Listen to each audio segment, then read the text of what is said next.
Well, hello there. How is everyone? I hope you are all well. It is, I don't know, Thursday. Yes, Thursday. Yesterday was the midweek hump. So today we're going to get straight into the meat and potatoes as there has been a document drop. We love document drops, don't we? And look, what I'm going to do, I'm going to go through, I'm not going to go through the documents in depth because I'm guessing that the vast majority of you who are following this case, you've already done it. If not, there is a link in the description which will take you over to Jules, and if you are wanting and haven't already heard a full sort of capture of what is included in the documents, then go and listen to her dulcet tones because it'll be nice.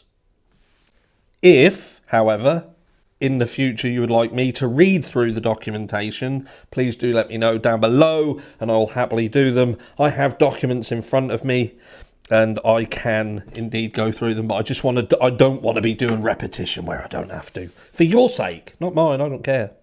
I will sit here all day because that's what I do for you.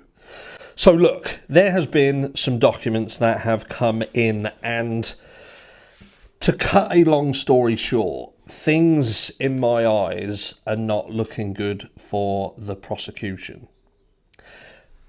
We've always, those who have followed this, actually followed this case, not just said that in the, they start a video and it's like, we are continuing to follow the Bryan Kohberger case, and yet they won't speak about things like this. They'll speak about stuff that has actually no fucking relevance to the Bryan Kohberger case. And as a side note, I will just point out that it's quite interesting to me that, we have this situation where mainstream media will report on certain things.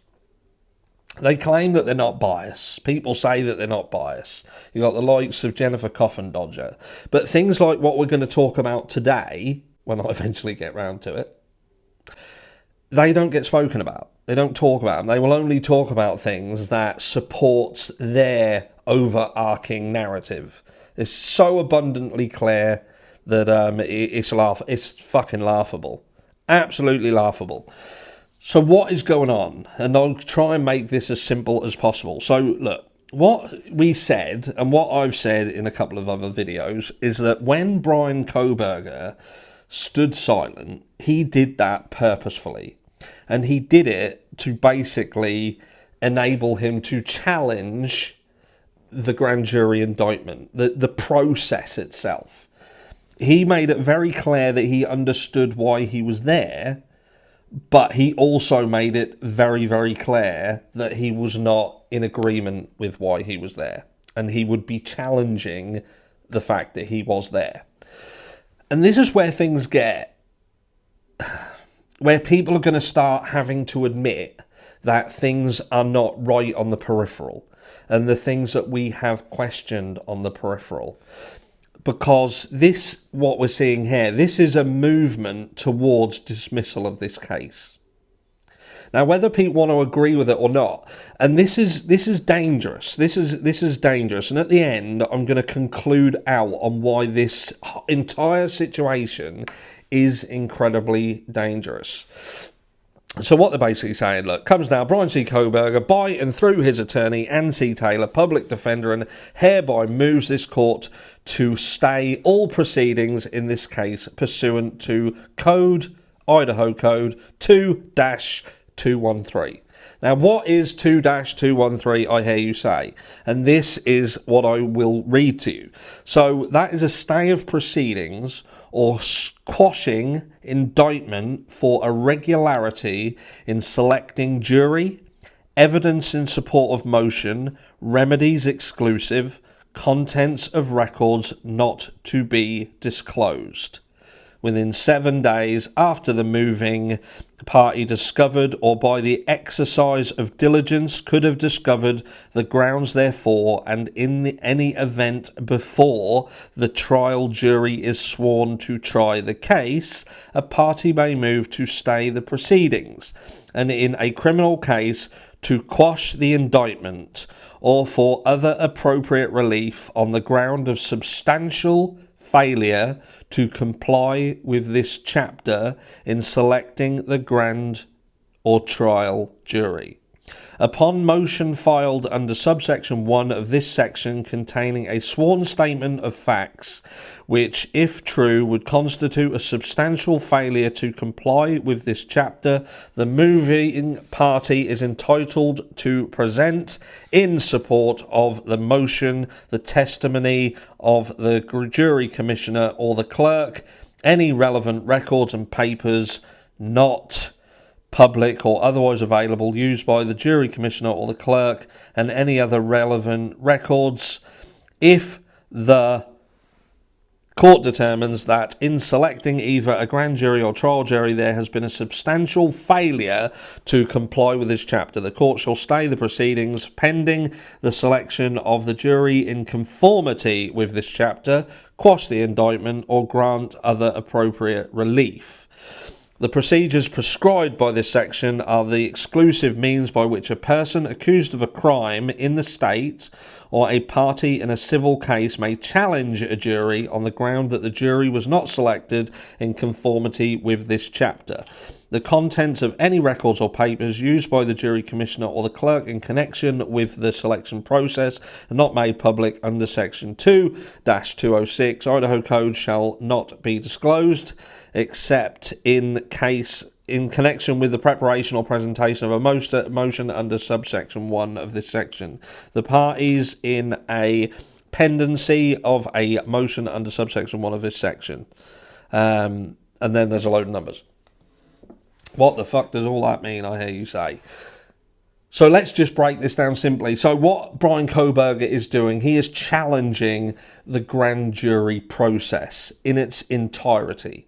What they're trying to say is, look, at the point with which you decided, the prosecution decided to form a grand jury, this was done at a time when this case had been running for approximately 6 months.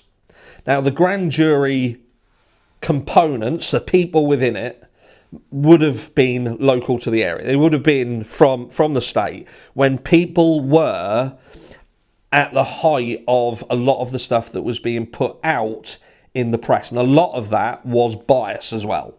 Absolutely bias. Now, what they're trying to do here is say, look, if the jury, being biased in its nature anyway, that's just the way that they all go, but if they are saying that the decision with which they made to indict stemmed from information that was incorrect, wrong, conjecture, speculation, or just a false statement, then they can quash that. This is going back to making this the fruit of the poisonous tree. It's almost like, you know, this entire indictment only happened because people saw and heard shite, and that leveraged their opinions towards the client. So that's what's going on here. That's what's going on. And a lot of people have questioned the timing of this grand jury. I wonder whether there is an element to that as well. Because you've got to think, like I said yesterday, it was impeccable timing that just as the defendant, Bryan Kohberger, had said, we want to speak to Bethany Funk. We believe there is exculpatory evidence. And trust me, in this, they're going hard in the paint. A nod to Sky Money, another YouTuber. Yeah, they're going hard in the paint with respect of they are convinced there is exculpatory evidence. We know there's exculpatory evidence. It exists. We know it exists. But you are continuing in this vein to push towards getting this guy as quickly as possible through the process. It's just not sitting right. This entire situation just isn't sitting right, guys. And I don't know how you feel about it. And the problem is, you're only getting told one side of it. You're only getting told one side. You know, they are doing every single thing right in their power. The defence, I mean, Bryan Kohberger and Taylor and co, they are doing every single thing they should. It's the prosecution who are not doing what they need to do. You know, there are so many people out there, and this is point proven. There are so many people out there who say, but there's loads of evidence. I saw it in comments this morning. They're turning around and saying, people don't understand how much investigative work goes into this to charge someone with this. And they've got 51 terabytes of proof against him, evidence against him. No, they haven't. No, they haven't. What it seems to me is that and I'm not saying this is what's happened, but this is how it looks from a fucking idiot looking at this case. And that is that either someone tipped them off and said, this is Bryan Kohberger. Someone tipped them off. It then led them down this rabbit hole, and they've got this guy who's got a white Hyundai Elantra. They've got this image that kind of fits. They can kind of work with that. They then have a situation where they've looked and found that his phone was switched off or out of service, whatever. His phone, there was an issue with his phone. And they've kind of then adapted the case around that. They've formed this timeline, which then means that you've got an 8-hour delay with the survivors calling 911 and this extremely narrow window of opportunity where the crime itself was committed. The crime itself was committed in this small amount of time. You've then got this documentation that two people write, and they write it word for word, apparently, absolutely word for word. And then the knife sheath then becomes the crux of things. That's going to be the thing that ties this guy to this case. Ties this guy to the case. Now, I'm not saying that this is exactly what's happened. I'm trying to get some light on my face. Not trying to say that this is exactly what's happened, but this is what it looks like. This is what it looks like. It looks like that this knife sheath could have indeed been planted. Now, I'm not saying law enforcement planted it. I'm saying that could have been there from anywhere. Bryan Kohberger could have been to this house before. He could have known one of these people. And if he is calling upon one of the surviving people in this house and claim that they have exculpatory evidence, what if that is simply that he knows them? He knows them. They know how that knife sheath is there. Did Bryan Kohberger frequent this house and did he have, and is this knife sheath something that's been here before? Yeah. Again, I'm not saying that is what's going on here, but what I'm saying is, it seems to me, from the outside looking in, the defence are doing every single thing that they can. And it's the prosecution who are acting in a manner that doesn't sit right. The 51 terabytes of information isn't the evidence against him. It's every single thing that they have got. Every single thing that they have got from start to finish. All they've done is requested all of the CCTV footage from every camera in a certain vicinity of ground zero and lumped that in, so you can go through that yourself. Every interview that they've done. That's everything. Look at it yourself. Find it yourself. We know what we're doing. You find it. And that's not how this thing should work. This guy is being tried potentially for his life. Death penalty case. And this guy seemingly doesn't even know what evidence they are specifically using against him to take his life. Please tell me in what world that sits right. With anyone, even if the guy's guilty, tell me how that works. How is that right, that someone is facing the death penalty? But, and I'm not saying he is right now, I'm saying he bloody well could be, before people pick up on that. Whatever happens, his life's in the balance. It's just a matter of a phone call or an email or a fucking Zoom meeting away. But look, what does this all mean? What does it all mean at the end of the day? And this is where we're going to conclude. And like I say, if you want to actually hear someone go through all this documentation, then head over to Jules of All Trades. If in future you'd like me to go through it, I can. I just didn't want to do it for those of you who had already seen it and you didn't want me to do it. But I will do it if you want me to. Look, at the end of the day, we have 4 victims. 4 people who lost their lives. 4 young adults who lost their life. Gone. And we have a guy who has been arrested. And I feel that he has been underestimated. Completely underestimated. And there is a danger that he did do it. There will be people who say, yeah, he did it. He did it. He definitely did it. But let's not forget, right at the beginning of this, he said he was eager to be exonerated. I'm happy. I want to go do it. And look, this guy respects the process. He is being very respectful of the process.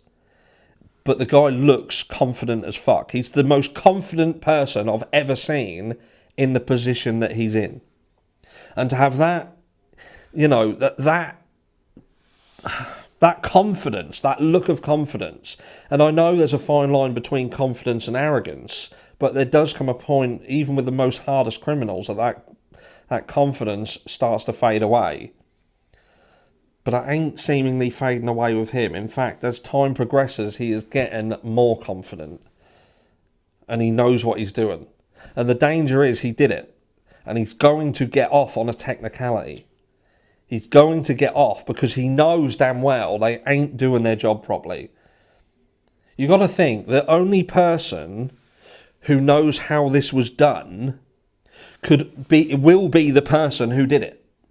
Now, if Bryan Kohberger did this crime, if he did it, but he damn well knows that he didn't leave a knife sheath there, or he damn well knows it weren't a K-bar knife that was used, or he knows elements of this case that contradicts what they've said,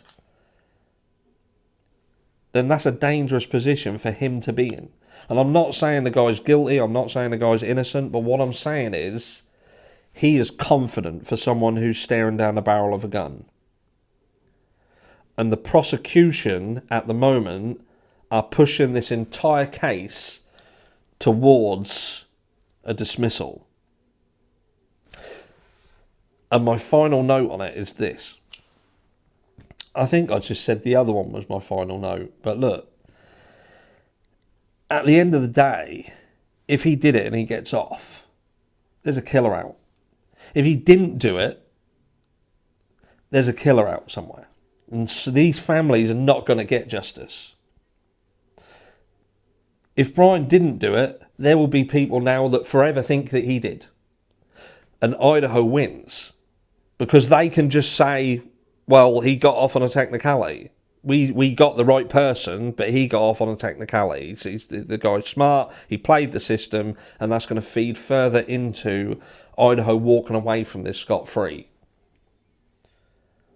Maybe that's why the families sorted out the fact that they can sue in the future.